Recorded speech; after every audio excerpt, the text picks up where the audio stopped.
Sabe o que é ainda mais desafiador do que morar junto? É alinhar planos de vida, mudanças de cidade, transições de carreira e o sonho da casa própria. Tudo isso sem deixar o amor e o orçamento desandar. No episódio de hoje da Clínica Financeira, recebemos um casal que já enfrentou muitas mudanças lado a lado e tem buscado construir uma vida com afeto, diálogo e cada vez mais planejamento. A Jéssica e a Lorena. Juntas há quase 10 anos, elas passaram por mudanças de cidade, momentos de insegurança no trabalho e hoje vivem uma nova fase de união estável, formalizada. Elas compartilham suas dúvidas reais sobre como manter o controle financeiro em tempos de mudança, equilibrar os gastos do dia a dia com metas de longo prazo e tomar decisões importantes. Quem conduz essa conversa com orientações práticas e personalizadas é o planejador financeiro Marcelo Siloto. Então, já aproveita para se inscrever no canal, ativar o sininho para não perder nenhum episódio e compartilhar com aquele casal que está pensando em morar junto ou em dar o próximo passo nos planos financeiros. E se você quiser a ajuda de um profissional para te ajudar com as suas finanças, aponte a câmera do seu celular para o QR Code que está aparecendo aqui na tela e encontre um planejador lá no site da Planejar. Planejar para a vida. Quem se planeja tem futuro.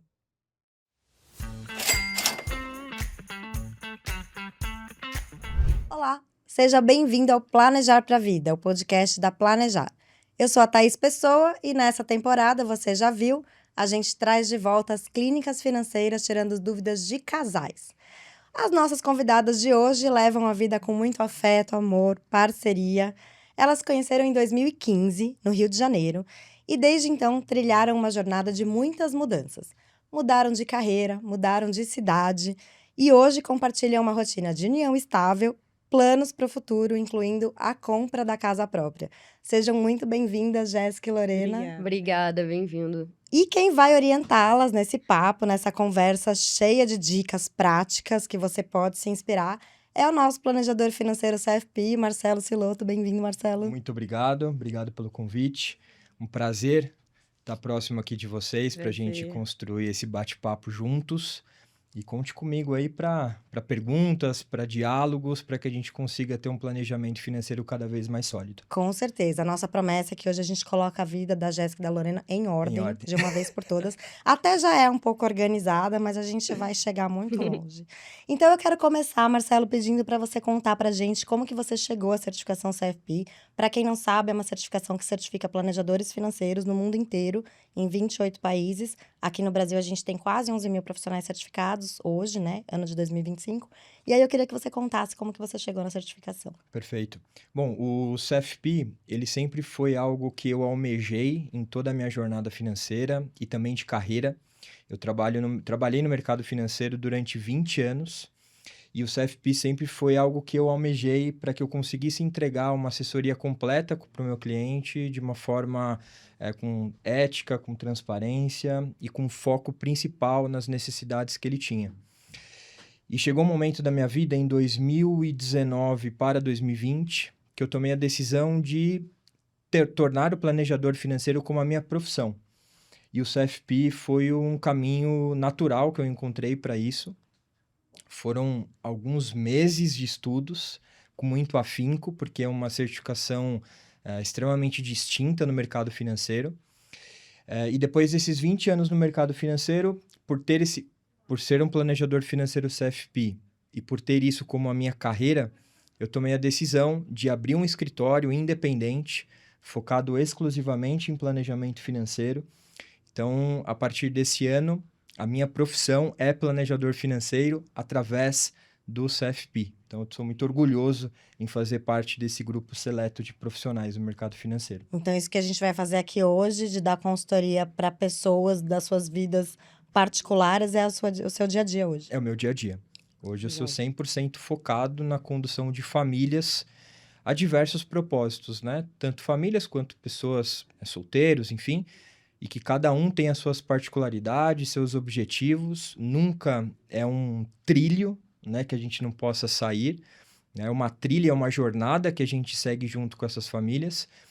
E o planejamento financeiro, a gente consegue guiá-los através de toda essa jornada para que eles consigam atingir esses objetivos. Muito bom. E aqui a gente vai começar, então, a apresentar as nossas convidadas de hoje. A Jéssica, criadora de conteúdo, perfil super bombado na internet, dá dicas de gastronomia, passeios por São Paulo. A gente vai falar mais dele. A Lorena, advogada. Eu queria começar contando do começo, então, lá em 2015, como que vocês se conheceram? A gente se conheceu numa festa no Gafieira Elite, que é uma casa que tem lá bem, assim, já meio duvidosa, né? Lá no centro do Rio.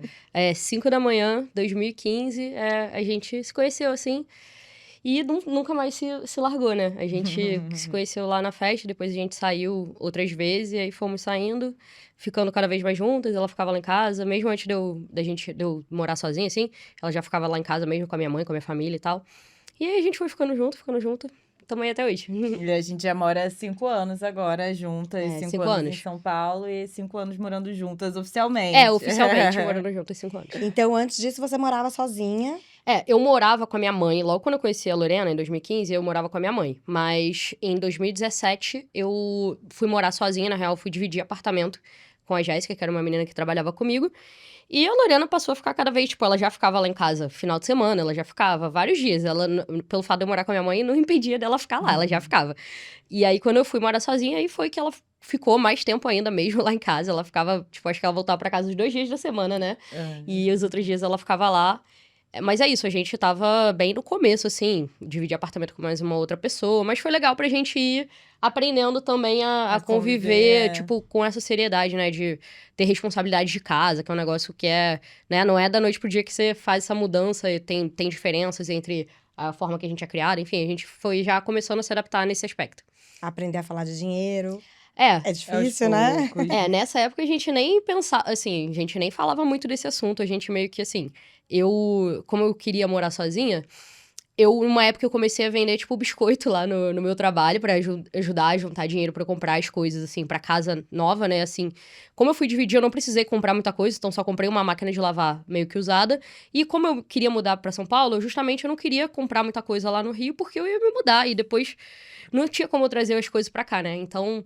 esse período também eu já comecei a juntar um pouco de dinheiro pra eu, quando eu chegasse aqui, eu ter dinheiro pra poder comprar as coisas da casa, né? Comprar geladeira, essas coisas.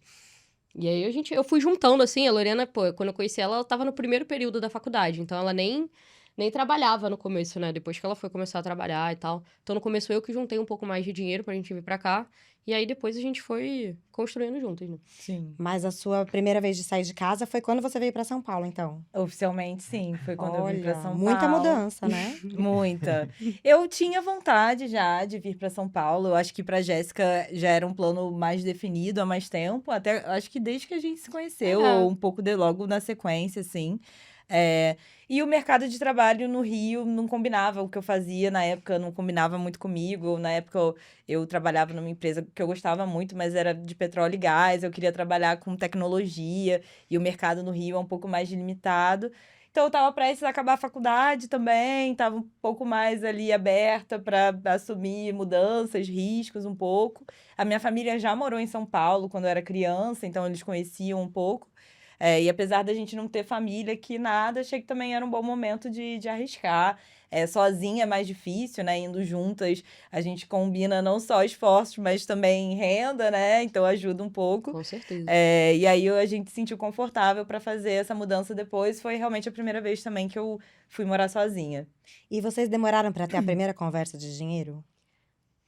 Você lembra? Acho que, assim, eu não lembro da gente falar assim, nossa, vamos conversar sobre dinheiro. Acho que nunca foi muito assim. Foi meio que, tipo, eu acho que quando a gente mudou, e aí, tipo, no começo a Lorena tava num emprego que não pagava tão bem, né? E aí, tipo, a gente tinha que comprar as coisas da casa, né? Tinha que, pô, comprar cama, comprar geladeira, fogão. Então, a gente meio que assim, a gente deu uma organizada no sentido de, a gente pode gastar tanto por mês com né, mobiliar a casa. Então, a gente demorou. A gente foi comprar mesa para o escritório depois de um ano. Quando você veio sozinha? Não, a gente veio juntas já. Juntas, perfeito. Viemos juntas. Tá. No começo, eu fiquei na casa de um amigo meu, né? Como eu trabalhava aqui, tinha muita gente que morava aqui. Aí, até a gente conseguiu o AP. Uhum. E é isso. Aí, a gente tinha comprado a TV na Black Friday. Eu comprei a TV na Black Friday anterior. Deixei na casa do meu amigo. E aí, foi isso. No começo, a gente ficou colchão inflável. Aí, tipo, até ter mesa e cadeira no escritório, foi mais de um ano trabalhando no sofá da sala e na mesa de jantar, tá ligado? Porque cada coisa é caro, Sim, né? sim. Mobiliar uma casa é bem caro. Então, a gente... Foi isso, né? Acho que foi a primeira vez que a gente Sim. sentou meio que pra organizar, assim.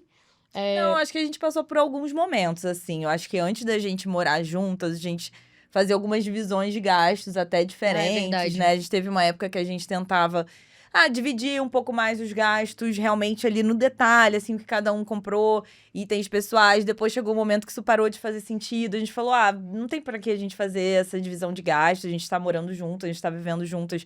Vamos considerar tudo uma renda só. Então, acho que a gente foi passando também por Verdade. fases, né? Que foram também, conforme nosso relacionamento também foi evoluindo, as mudanças, morar juntos, as coisas foram se alinhando um pouco assim. Mas tiveram algumas mudanças, né? Eu acho que mesmo antes da gente morar junto, a gente já conversava um pouco. A gente viajou juntas, verdade, então... Quando a gente viajou, a gente foi pro casamento dos nossos amigos, que foi na Europa.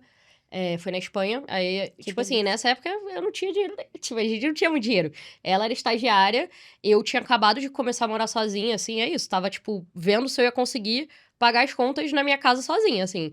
Então foi uma sorte também que, tipo, eu tinha feito um consórcio, assim, foi o primeiro investimento que eu fiz. Logo que eu comecei a trabalhar CLT, eu fiz esse negócio.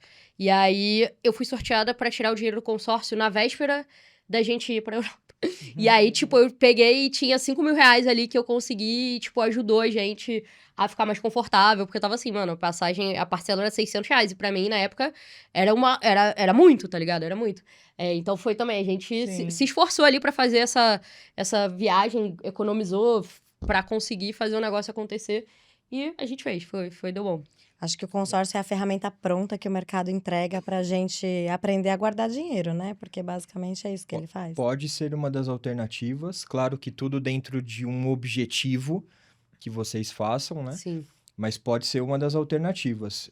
Na minha visão, existem outros modelos que possam ser mais efetivos para essas conquistas, para esses planos de vida que vocês têm, mas é um instrumento importantíssimo para determinados objetivos específicos das famílias. E algo legal que vocês falaram sobre, entre aspas, esses perrengues, né, de início de casamento, conforme o passar dos anos, e isso é comum nos atendimentos com casais, é que muitas vezes a gente precisa trazer os laços que nos formaram lá atrás para que seja edificado algumas coisas que estão acontecendo na nossa vida atualmente. Isso é muito legal porque é um exercício que poucas pessoas fazem e em alguns atendimentos eu utilizo esse tipo de exercício porque às vezes a gente vai passar por desafios, provavelmente vocês já passaram, né, por alguns vales, né, é natural, sou casado há 10 anos também, então a gente sabe que a nossa vida ela é uma vida desafiadora, ainda mais quando você coloca uma parceira ao seu lado, um parceiro ao seu lado, e quando você passa por alguma dificuldade, você lembra esses laços que te trouxeram forças para vocês lá atrás, é o que ajuda muitas vezes você dar um próximo passo dali para frente. Então, isso é muito legal. Me dá um Parabéns pela exemplo história. desses laços que eu achei curioso.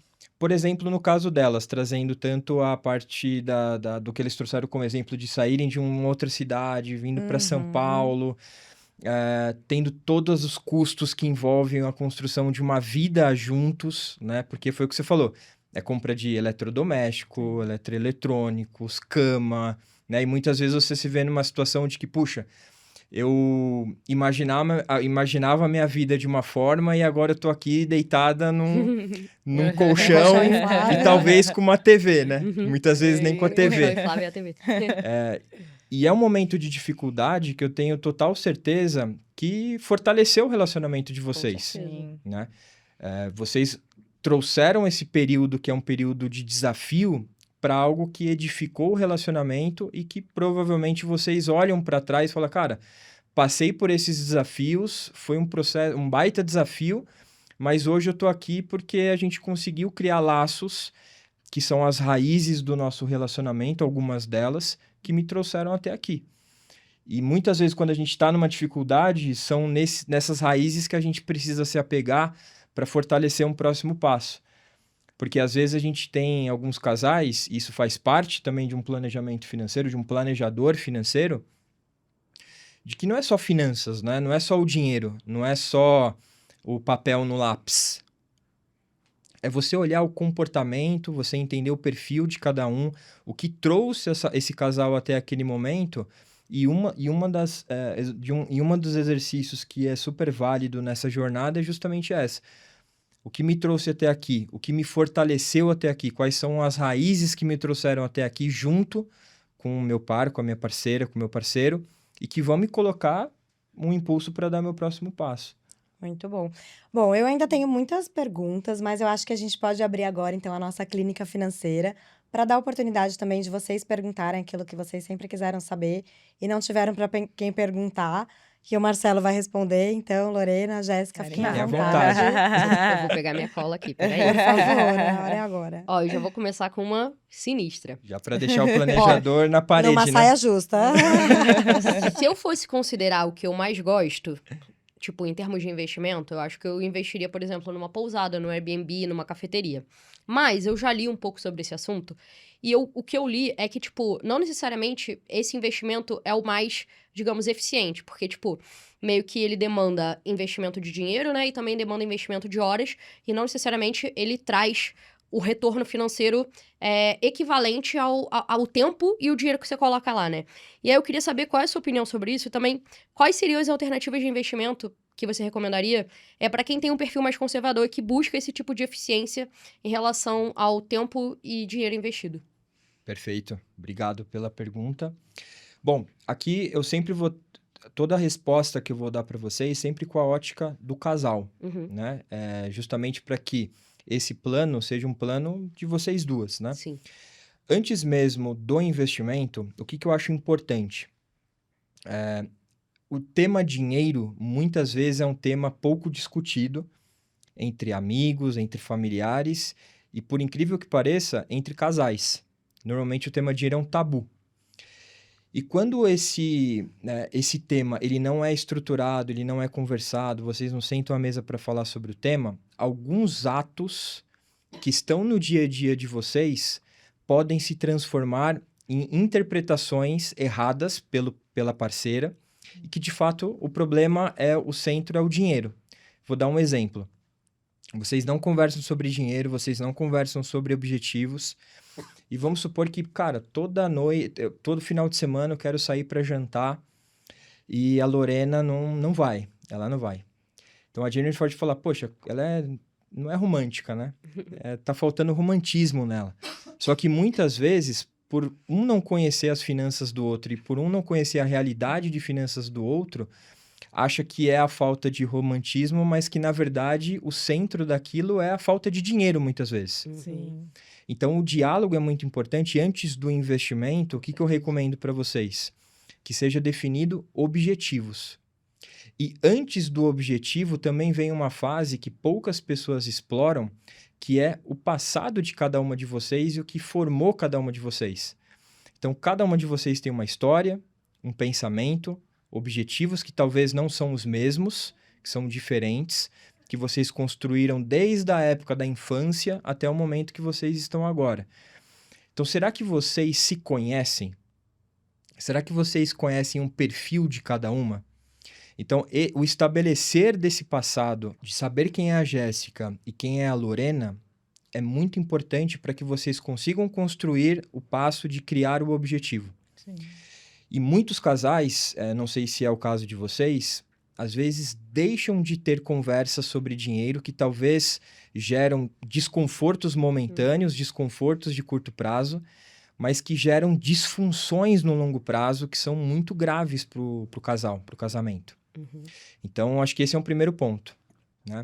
Esse estabelecer do conhecer cada uma de vocês, talvez uma tenha um perfil mais poupador, talvez uma tenha um perfil mais desligado. Então, você unir tudo isso, acho que é extremamente importante quando vocês estiverem falando de objetivos. Legal.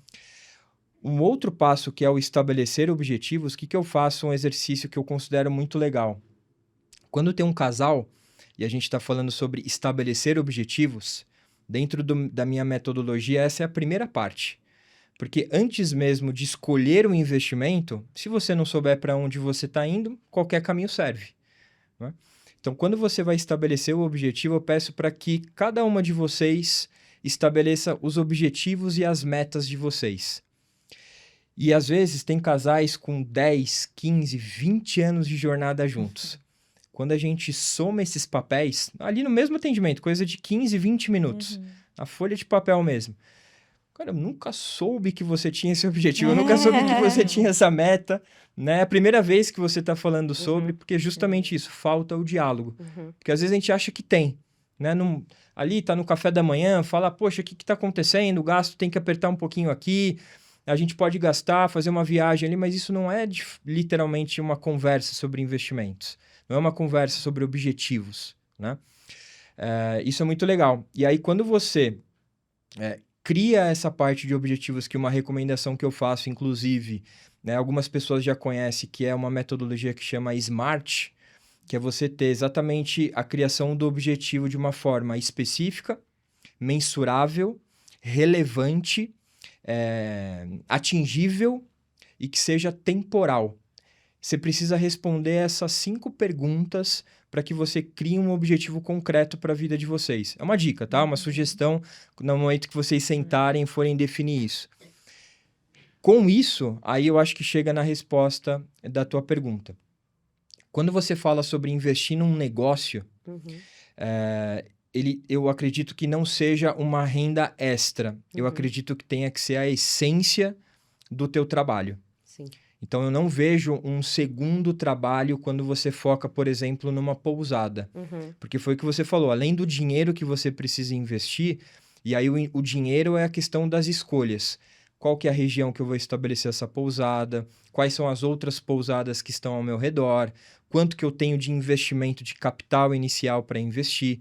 O quanto que eu tenho de capital de giro até o meu negócio começar a ter o retorno esperado? Qual que é o tempo, né? O cálculo do tempo que esse empreendimento vai começar a me gerar retornos. Tudo isso são as escolhas, né? Que isso você pode fazer vocês mesmo ou com qualquer profissional auxiliando vocês nessa jornada, né? É o quantificar aonde será, quanto será, como será, por que será. Então, tem tudo isso daí.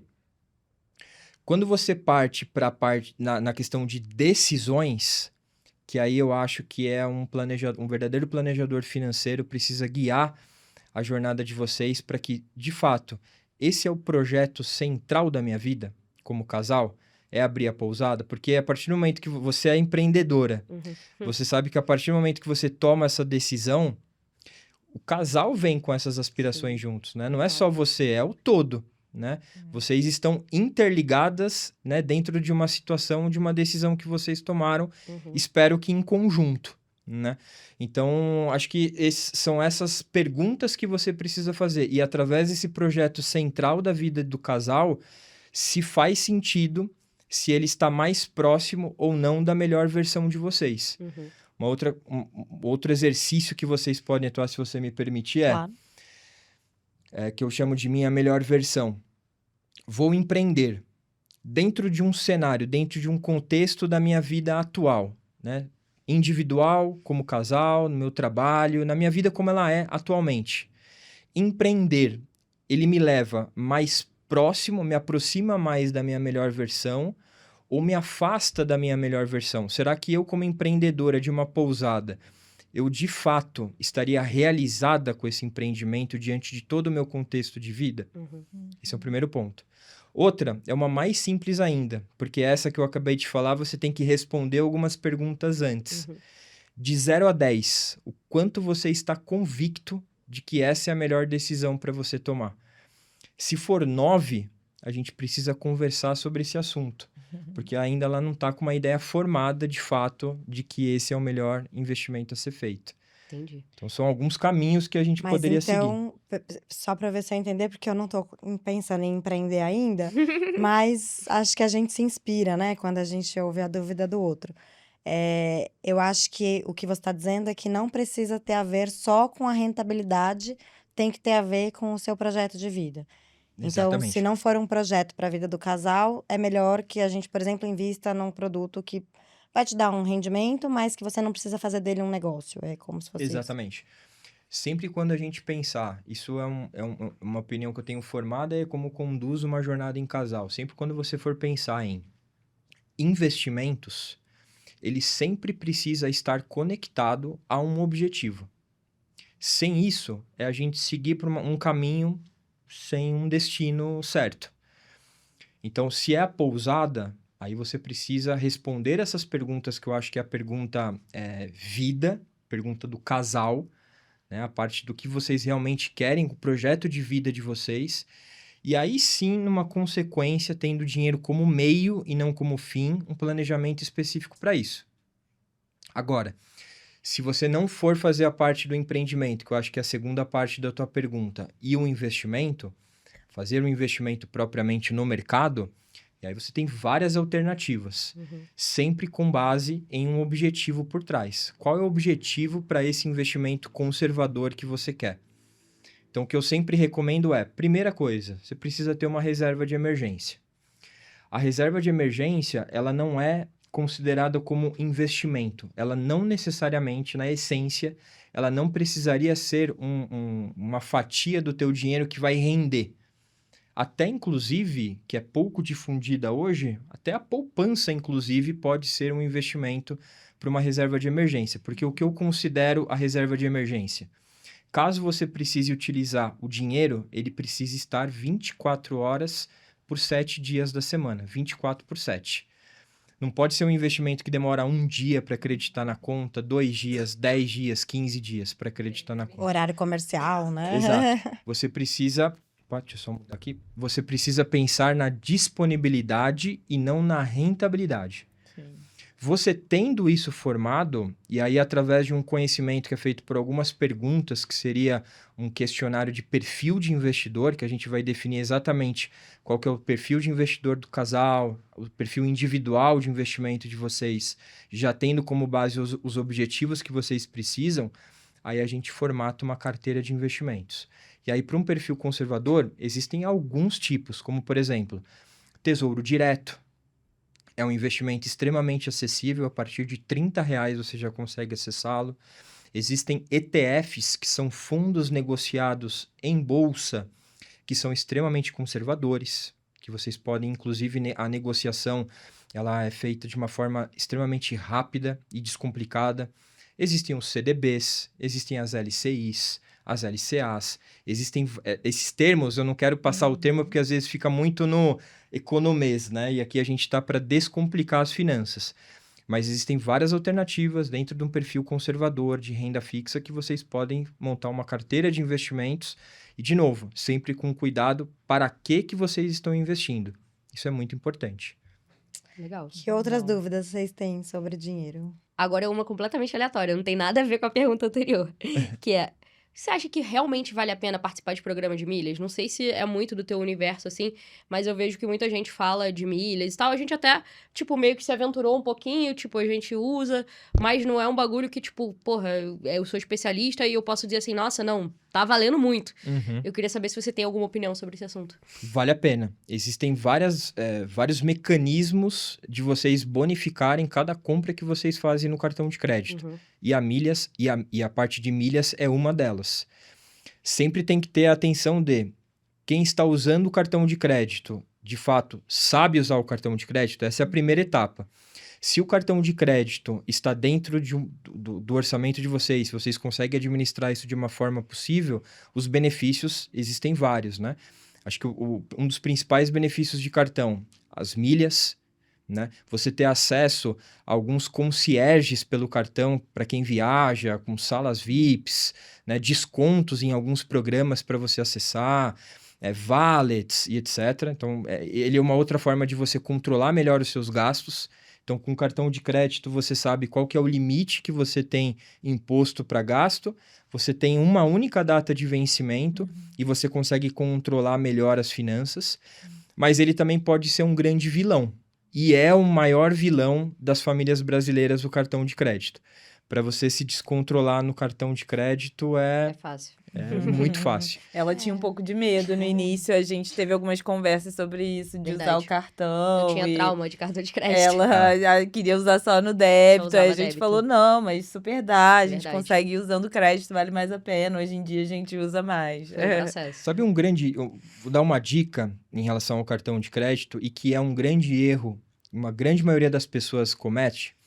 Quando você vai fazer o seu orçamento, eu não sei se vocês fazem esse orçamento, se vocês sentam pelo menos uma vez por mês para alinhar as finanças Começou a das duas fazer e estruturar recentemente, isso. se assustou um pouco. Isso é fundamental. Paramos. Isso é fundamental, essa conversa de orçamento, né? Sim, Vocês saberem aonde vocês estão destinando o dinheiro de vocês. é a Mas, pior parte. e respondendo a pergunta, muitas vezes quando eu começo a olhar num primeiro atendimento das famílias, eu vejo o cartão de crédito como uma linha do orçamento. Coloca lá luz, água, telefone, cartão de crédito. Esse é um erro. Por que um erro? O cartão de crédito, ele é um meio de pagamento. Sim. Ele é como se fosse um dinheiro. Ele não deveria ser uma linha no nosso orçamento. O correto é fazer o seguinte: você gastou pelo cartão de crédito como você poderia ter gastado pelo Pix, pelo dinheiro. É você pegar a fatura do seu cartão de crédito e destrinchar essa fatura e saber realmente aonde o seu gasto está indo. Uhum. Porque se você coloca cartão de crédito, R$ 5.000, aonde está indo esse dinheiro? Você até se estimula a gastar, né? Putz, esse mês eu só gastei 4, tem mais 1.000 pra gastar. Sim, a Exatamente, gente faz. exatamente. Então, Eu sei, eu conheço É. gente que faz também. Então, antes mesmo dos benefícios do cartão, acho que é importante a gente ter esse entendimento do funcionamento do cartão e como ele pode ser positivo para a nossa vida, para a vida do casal, como também pode ser um grande vilão. Então, esses programas de milhas, como por exemplo, vocês podem acumular os pontos em determinada companhia aérea e através dessa companhia aérea você ter uma série de benefícios ali envolvidos, ou vocês acumularem esses pontos num programa específico e ficar atento em algumas bonificações que eles oferecem normalmente 1 ou 2 vezes ao ano, que ao transferir esses pontos para esses programas, vocês ganham 100% ou 200% da quantidade de pontos que vocês acumularam. E isso faz parte de um planejamento para uma viagem, por exemplo. Ou caso vocês queiram revigorar as questões de eletrodoméstico da casa, uma TV nova, etc., também pode ser para esse tipo de objetivo. Então, as milhas é um mecanismo e um instrumento muito eficaz, mas é aquilo, você precisa primeiro ter essa consciência do cartão de crédito para esse próximo passo. Na minha opinião, faz muito sentido. Legal. Boa. Deixa eu ver. Eu tenho uma pergunta, eu acho que mais rápida. A gente falou um pouco de reserva de emergência. E aí, eu acho que na época que eu tava pesquisando um pouco sobre isso, eu via muito como se tivesse um número mágico, assim. Tem que ser 6 vezes a sua renda atual, alguma coisa assim. E aqui a gente tá falando muito de planejamento, um pouco da realidade de cada um. Na sua visão, assim, essa reserva é algo um pouco mais realmente personalizado, adaptado ali para as necessidades individuais, é algo um pouco mais objetivo em relação à renda, ou realmente, como a gente está colocando aqui, algum objetivo específico, eu penso só em gasto, tem um número mágico, assim, não sei se dá para trazer um Perfeito. pouco mais sobre isso. Excelente pergunta. Eu não gosto de seguir nenhum tipo de recomendação por alguma regra estabelecida por alguém em algum momento. Normalmente, o que eu faço? Quando eu vou conversar com a família para falar sobre reserva de emergência, ao invés de falar você precisa ter 3, 6 ou 12 vezes, que é normalmente o que o mercado na grande maioria fala, eu faço normalmente 2 perguntas. Do teu trabalho atual, qual que é a probabilidade de você ficar sem a sua renda no próximo mês? Ou seja, você não ter mais a sua renda ativa que você tem hoje. De 0 a 10. E a outra pergunta é, de 0 a 10, qual que é a probabilidade de, no próximo mês, você já recuperar essa renda perdida? Então, dessa forma, você sai de regrinha de 3, 6, 12 vezes, porque pode ser que essa multiplicação não faça nenhum sentido para você, pode ser muito mais ou muito menos que você deveria ter. E quando você faz essa questão de realmente particular, poxa, tá, eu tenho, no meu trabalho, eu tenho de certa forma alguma previsibilidade de renda, eu tenho alguma possibilidade de no mês que vem eu ser desligado, a gente nunca sabe, mas trabalhando com estimativas, e se eu tiver, qual que é o percentual da minha renda que eu preciso ter?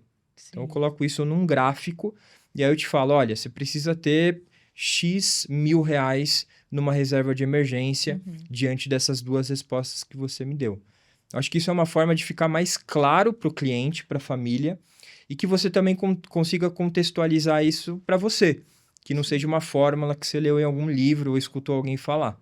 Super. E aí, se eventualmente você tiver, a gente falou um pouco de financiamento de imóvel, aí eu vou considerar isso já dentro da minha reserva de emergência. Se eu quiser me comprometer com esse valor, eu vou sempre considerar tudo isso, não só meus objetivos, meus gastos, Uhum. mas também meus objetivos um pouco dentro desse cálculo, né? Perfeito.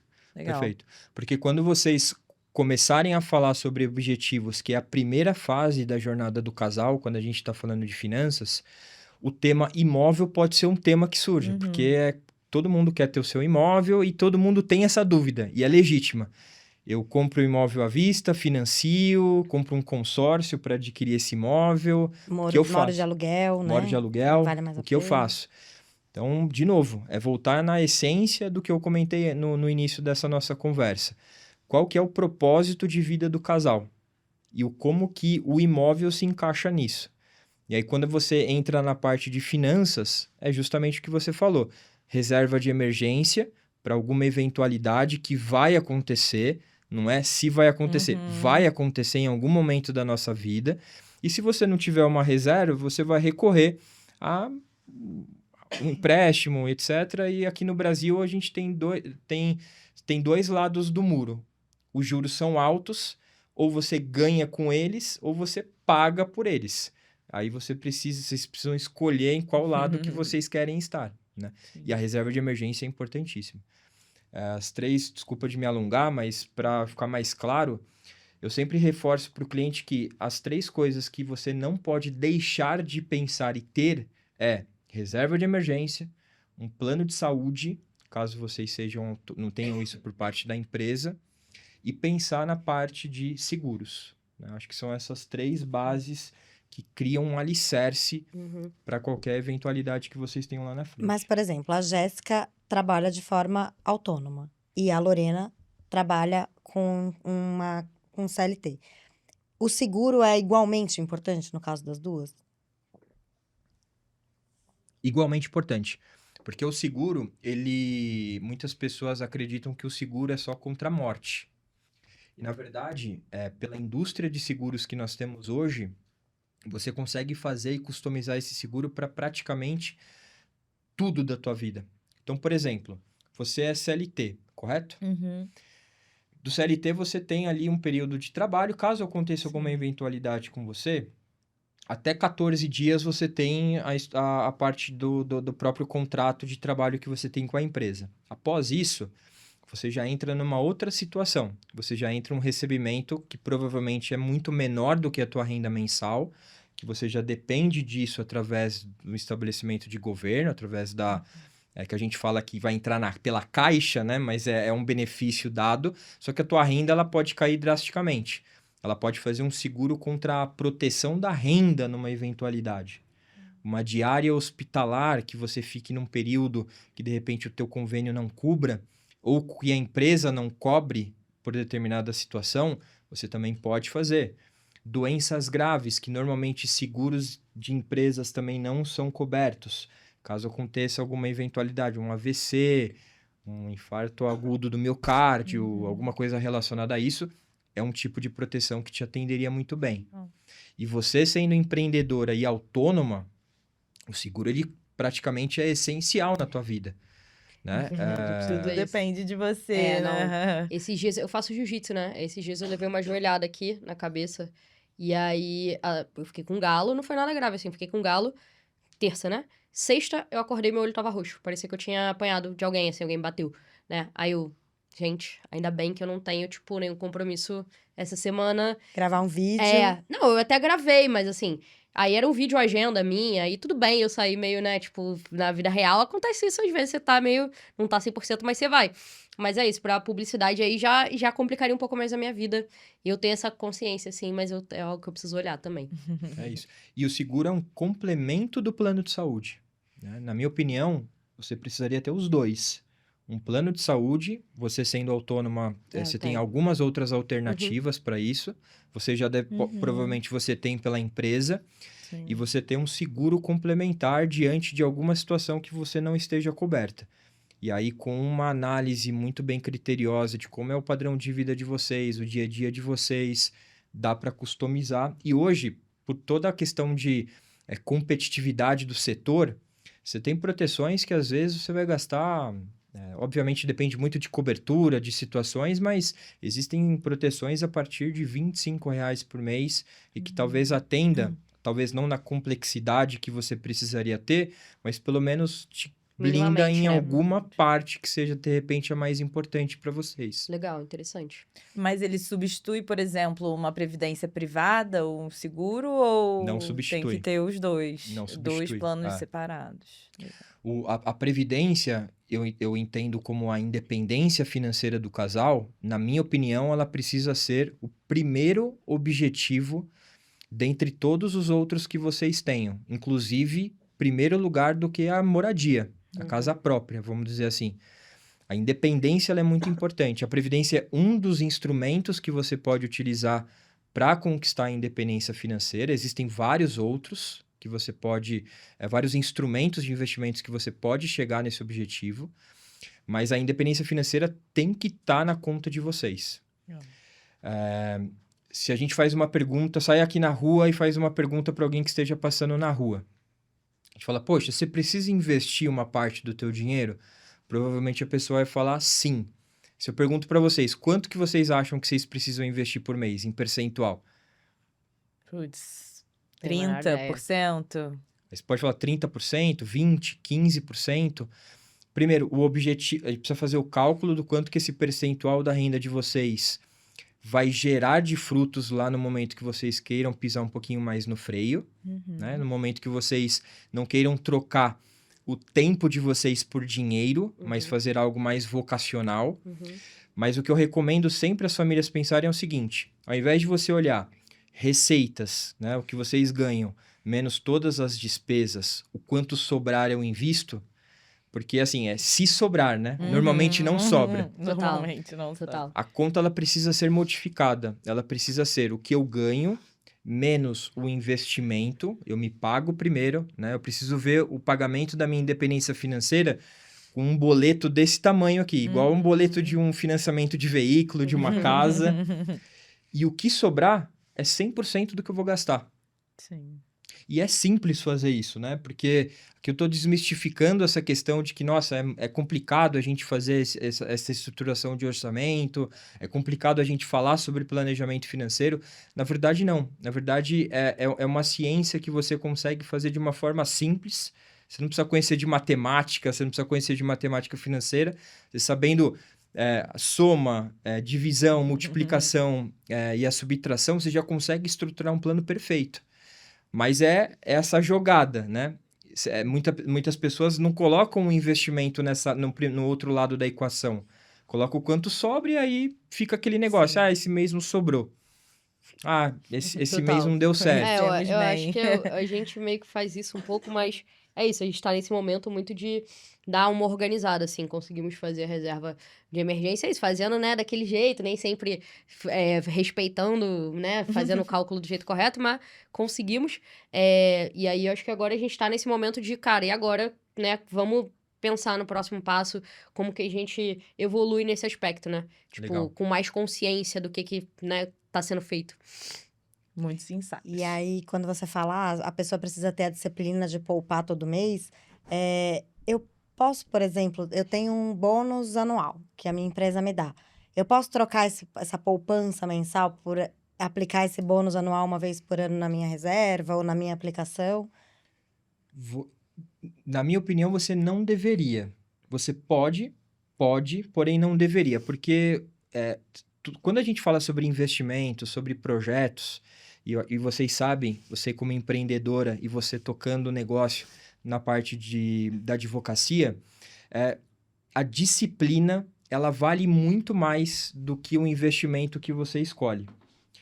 Saiu algumas pesquisas algum tempo atrás que dizia que a disciplina de investir vale 15 vezes mais do que o ativo que você escolher para o teu investimento.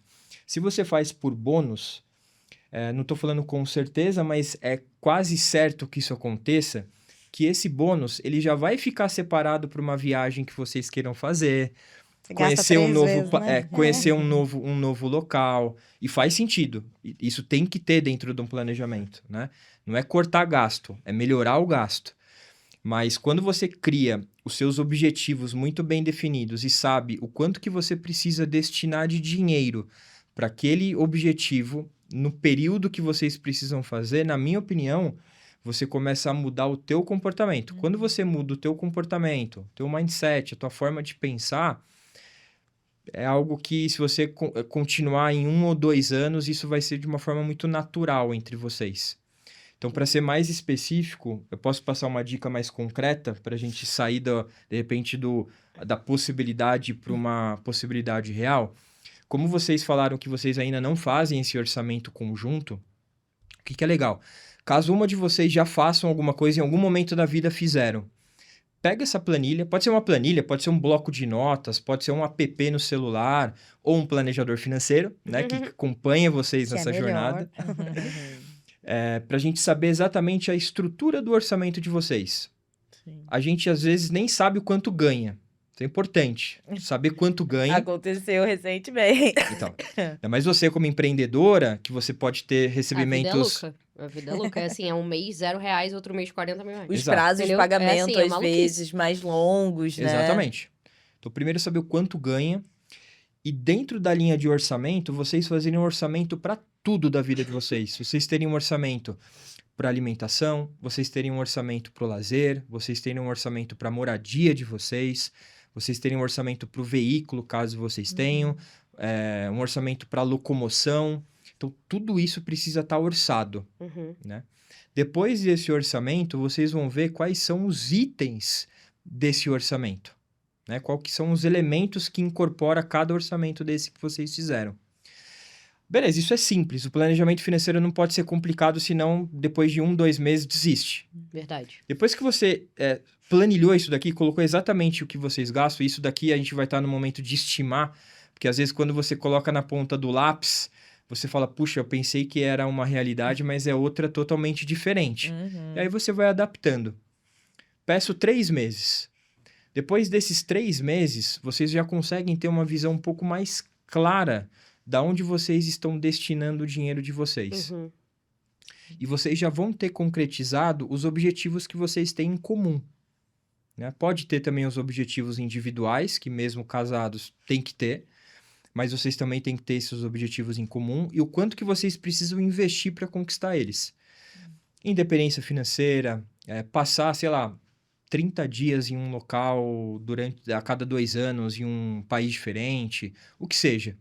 Mas o quanto que eu preciso investir para eu conseguir esses objetivos. E aí, do dinheiro que vocês têm, que é um valor, ele tem um fim, né? Tem um limite ali do que vocês... Infelizmente. Infelizmente, vocês vão fazer escolhas.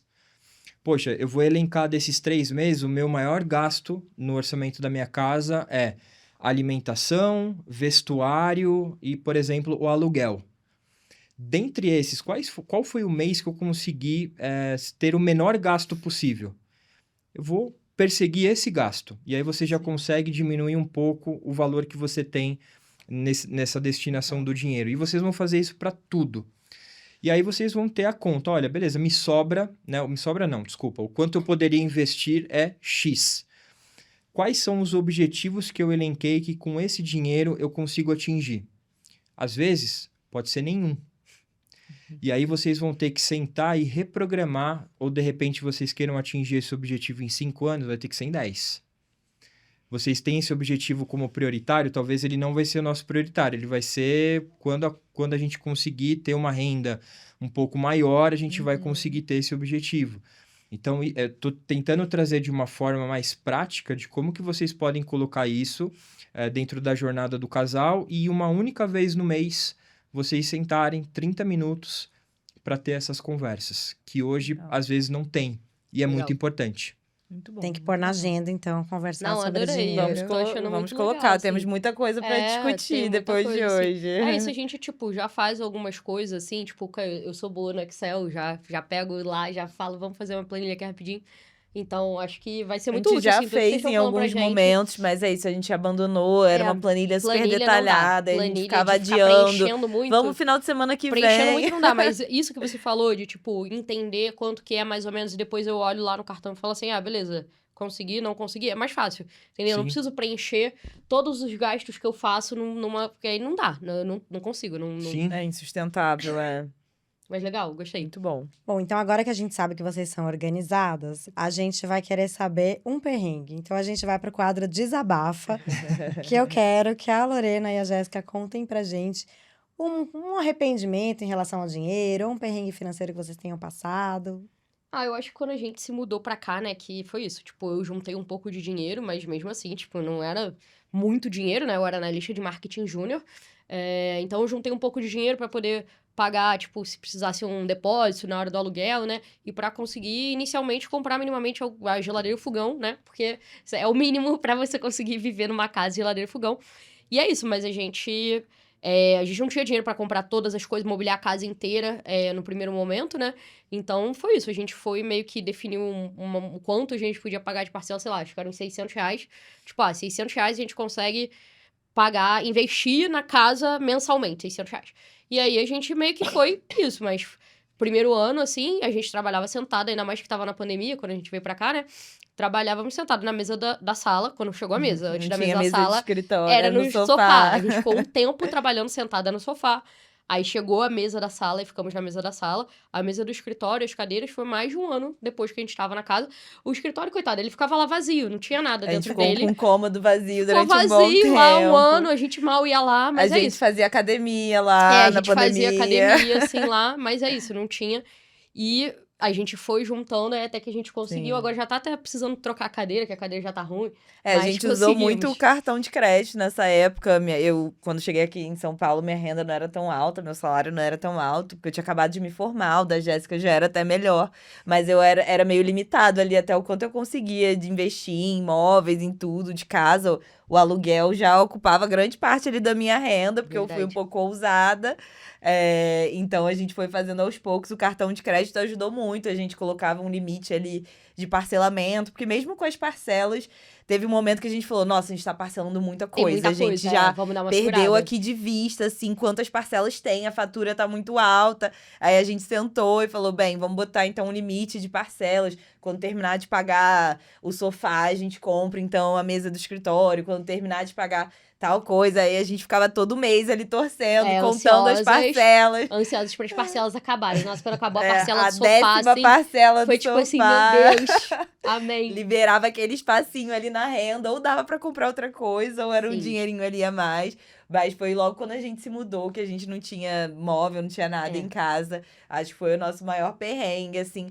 Nesse sentido, a pandemia ajudou um pouco, mas só no Verdade. sentido de que a gente não recebia A gente muitas não pessoas. saía de casa. A E gente a não gente saiu, não gastava. economizou. Não gastava então... fora, não isso comia ajudou muito, fora. porque aqui em São Não Paulo é muito caro sair. viajava, então a gente conseguiu minimamente ali economizar com tudo, né? Transporte, Foi uma lazer. economia forçada, assim, né? Não foi pelo melhor momento. motivo, mas nesse Acabou momento que ajudou a gente. é. Que é isso, se a gente tivesse saindo aqui em São Paulo e tendo que pagar parcela de eletrodoméstico, não ia dar. Não ia dar, A porque gente ia ter que abrir saiu mão. tanto que a gente O escritório ia estar vazio até hoje. tanto que assim, várias vezes a gente escolhe não sair, a gente escolhe ficar em casa, né? Porque, tipo, a gente sabe que, cara, saiu de casa, menos R$500.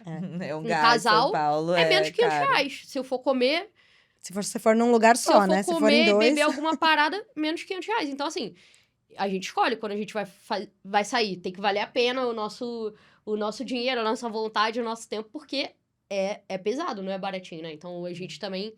Isso acabou ajudando. E até hoje a gente pensa muito onde a gente vai, quando a gente vai, se a gente vai. Por essa questão, porque é um investimento alto sair de casa aqui. Muito bom. E agora a gente então vai pro quadro Se Eu Soubesse Antes, que é: hoje vocês já se conhecem, bastante tempo de relacionamento, mas se vocês tivessem as informações que vocês têm hoje, quando vocês se conheceram, o que vocês teriam feito de diferente em relação a dinheiro?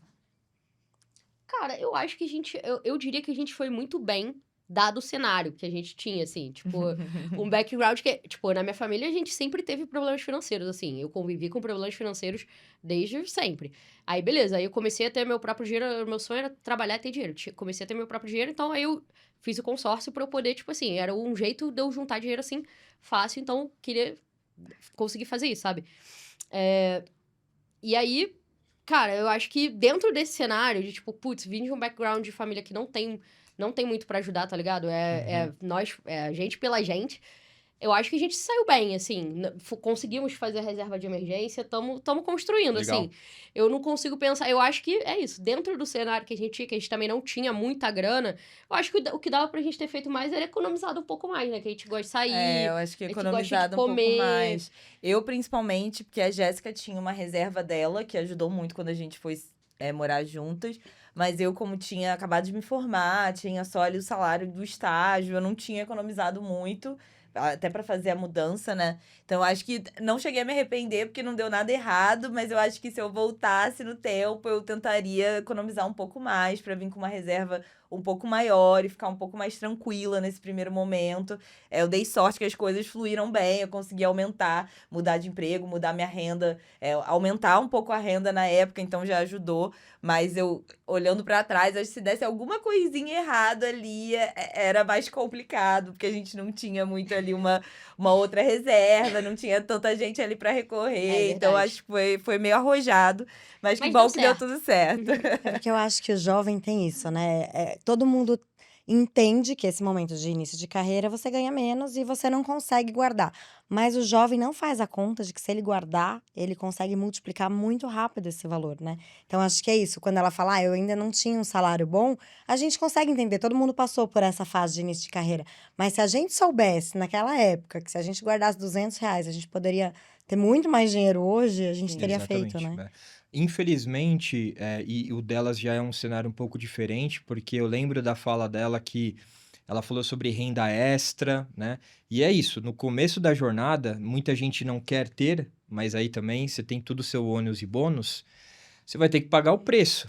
É renda extra, é você não sair um ano para você atingir seus objetivos, vai já chegar momento em relação a isso. E quando as pessoas conseguem ter esse conhecimento do investimento, como você falou, e uma fórmula que é uma fórmula que todos deveriam conhecer, que é os juros compostos, e saber que quanto antes começar a investir, esse dinheiro vai se transformar numa bola de neve, que lá na frente, só de juros você vai ter o valor que você investiu, Sim. a gente conseguiria mudar muito a questão de educação financeira das pessoas e também da situação que muitas famílias vivem hoje, que são famílias inadimplentes, com grandes financiamentos aí por trás, com comprometimento de renda muito grande, porque, de fato, não conhecem, Sim. né? Não conhecem, e isso é muito importante. Então, sempre busquem um planejador financeiro para tirar essas dúvidas. Sem dúvida. Agora a gente vai então para o nosso quadro Verdade ou Mito, porque a gente quer saber, Marcelo, quem mora de aluguel está jogando dinheiro fora? Verdade ou mito? É um mito, porque depende de várias. Tudo depende em relação à situação que aquela família, que aquele casal está ali. De uma forma geral, quando você olha o aluguel versus um financiamento, por exemplo, quando você coloca essa conta em 15, 20, 30 anos, dependendo da situação, às vezes, com a atualização que você tem da inflação pelo aluguel que você paga, ele não vale a pena de repente, você tendo feito um financiamento imobiliário no longo prazo, né? Depende muito. Mas quando a gente fala sobre aluguel, o que a gente precisa desmistificar um pouco? Na hora da compra do imóvel, não é certo e nem errado. Às vezes, hoje é muito difundido, aluguel tá errado, financiamento tá errado. Na verdade, tem que entender como que aquele casal tá envolvido naquela situação. Mas na prática, hoje, quem paga aluguel, qual que é a conta que poderia fazer? Se existe um desejo de ter um imóvel, porque às vezes a pessoa mora de aluguel porque ele não quer ter uma ligação com aquela região, quer ter uma liberdade territorial, que, poxa, quero mudar de trabalho, eu vou mudar. Eu estou no momento da minha vida que eu quero explorar novas oportunidades, eu não quero estar fixo num ambiente que eu preciso ficar 15, 20, 30 anos porque eu tenho um financiamento por trás. Então, ele tem a liberdade de escolha por morar de aluguel, ele pode mudar a qualquer momento. Né? Qualquer momento, respeitando o contrato, mas ele tem uma liberdade maior. Já quando você faz um financiamento de imóvel, uma compra de uma casa, você já tem aquele imóvel estabelecido, né? Você tem que ter a tua vida envolvida através daquele imóvel, porque é que você vai morar ali durante alguns anos. Mas qual que é a dica que eu dou em algumas situações? Você quer ter um imóvel próprio e você aluga um imóvel. Faz uma simulação do valor do imóvel que você queria morar, de repente é aquele que você aluga. Perfeito, ele vale 1 milhão. Vamos colocar uma conta só para a gente ter um número mais claro. 1 milhão de reais. Atualmente, você precisa dar 30% de entrada para financiar esse imóvel. 300 mil. E aí você teria que ter um plano para chegar nesses 300 mil para você dar de entrada. E aí você pode usar o híbrido, que é FGTS, que é uma excelente alternativa, né? Quanto maior você conseguir usar FGTS, melhor, porque o rendimento é muito baixo.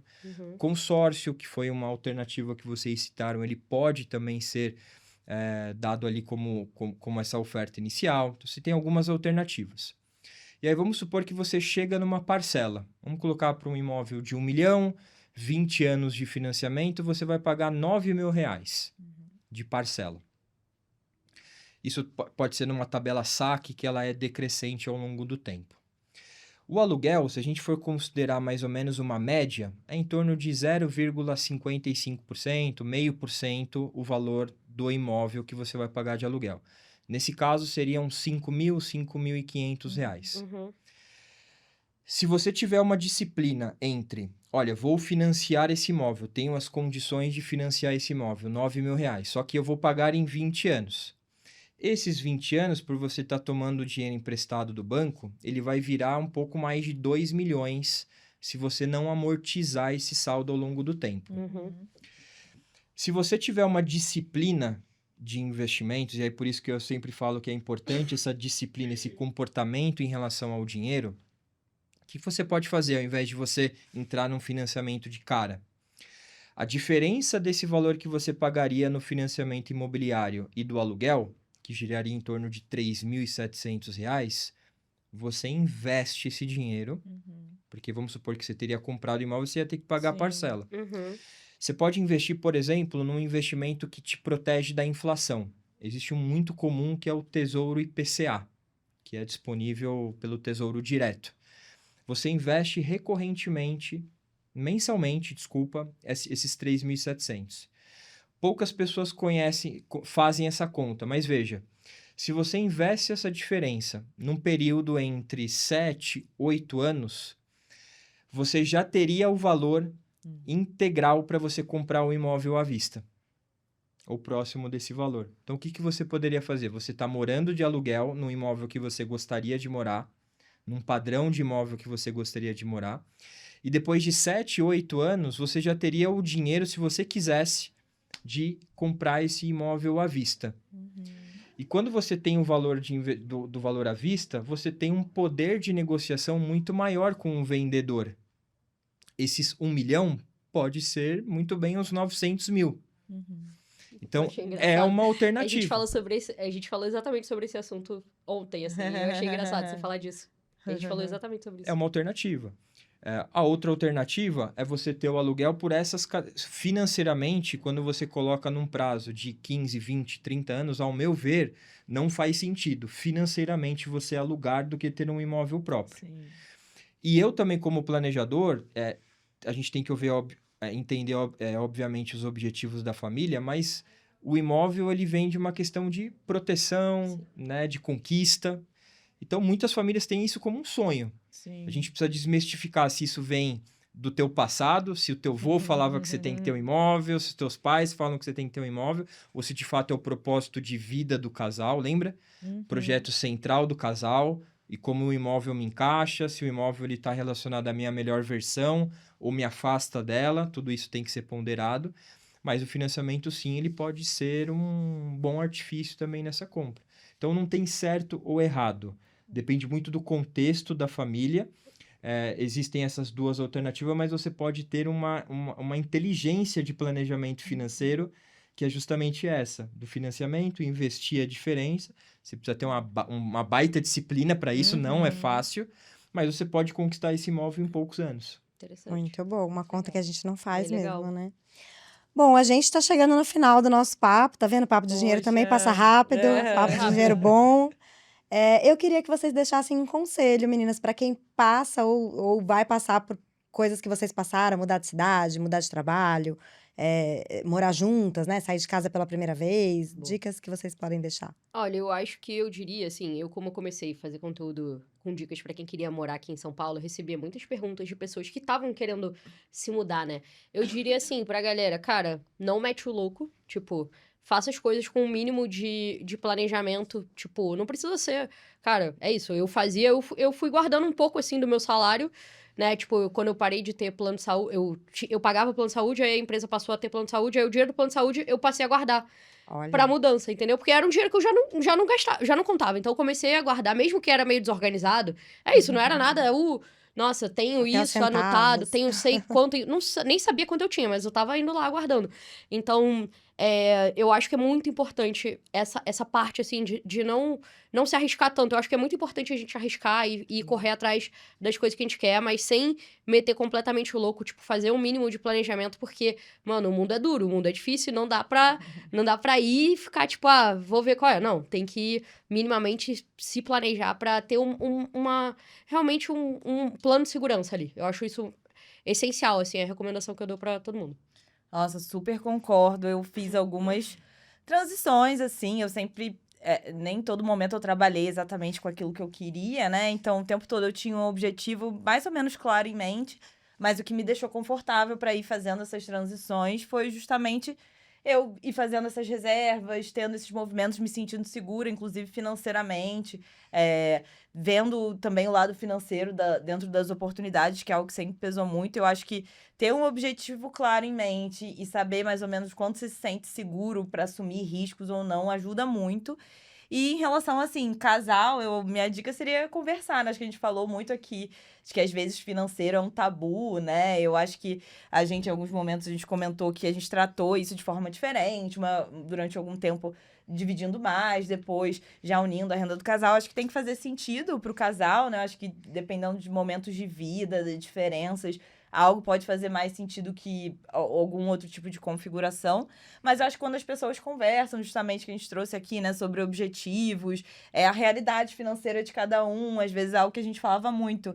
A Jéssica é 6 anos mais velha que eu, então, quando ela já estava trabalhando CLT, eu estava indo no meu primeiro estágio, então a gente ganhava diferente. Então, até quando a gente planejava uma viagem ou começou a pensar em gastos da casa, a gente pensava em como encaixar isso também dentro da nossa realidade, né?